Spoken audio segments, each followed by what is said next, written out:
এই মামলায় গিয়াসউদ্দিন আল মামুন সাহেব ওনার 7 বছর সাজা ছিল, আর তারেক রহমান সাহেবকে ট্রায়াল কোর্ট একুইটাল দিয়েছিল, খালাস দিয়েছিল।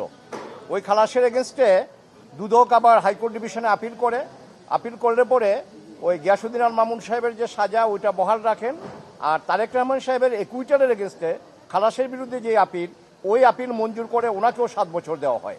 তার এগেনস্টে আমরা অ্যাপেলেট ডিভিশনে আপিল করি এবং মাই ফ্রেন্ড মিস্টার জাকির উনি আমাদের পক্ষ থেকে মেনলি এই মামলায় ভূমিকা পালন করেন, শুনানি করেন। এবং আজকে অ্যাপেলেট ডিভিশনের full court presided by honourable chief justice, এবং উনি আমাদেরকে নির্দোষ সাব্যস্তে গিয়াসউদ্দিন আল মামুন সাহেবকে এই মামলায় খালাস দিয়েছেন। আর তারেক রহমান সাহেব যদিও এই মামলায় আপিল করতে পারেননি, আমরা আমাদের সুপ্রিম কোর্ট এবং ইন্ডিয়ান এবং পাকিস্তান সুপ্রিম কোর্টের বিভিন্ন জাজমেন্ট থেকে আমরা দেখিয়েছি যে যদি মামলা প্রিন্সিপাল অ্যাকিউজডের এগেনস্টে প্রমাণ না হয়, যদি মামলা দেখা যায় যে না এটা ইন্টেনশনালি করা হয়েছে হ্যারাসমেন্ট করার জন্য, হিউমিলেশনের জন্য, এবং এই মামলা সাজা দেওয়ার মতো কোনো কিছু নাই, সেক্ষেত্রে কেউ যদি আপিল নাও করে কোর্ট ইচ্ছা করলে তাকেও এই খালাসের যে বেনিফিট এটা তাকেও দিতে পারেন। এইভাবে আমাদের প্রেয়ার ছিল এবং বিভিন্ন সাইটেশন আমরা যখন দেখিয়েছি, অনারেবল চিফ জাস্টিস সাহেব এবং বেঞ্চে যে সমস্ত মাননীয় বিচারপতি মহোদয় ছিলেন তারা আমাদের এই কন্টেনশনটা অ্যাকসেপ্ট করেছেন, এবং তারেক রহমান সাহেবও এই রায়ের বেনিফিট পাবেন। অর্থাৎ আমরা বলতে পারি যে উনিও এই মামলায় নির্দোষ সাব্যস্তে খালাস হয়েছেন। এই দুদক যে মামলাটা করেছে, এই মামলাটা দুদকের করার কোনো অথরিটি নাই, আইনগতভাবে এটা অচল, আইনগতভাবে এবং অচল। 2002 সালের একটা রিপিল্ড আইনে এই মামলাটা করা হয়েছিল এবং তারেক রহমান সাহেবের বিরুদ্ধে কোনো অভিযোগই নাই।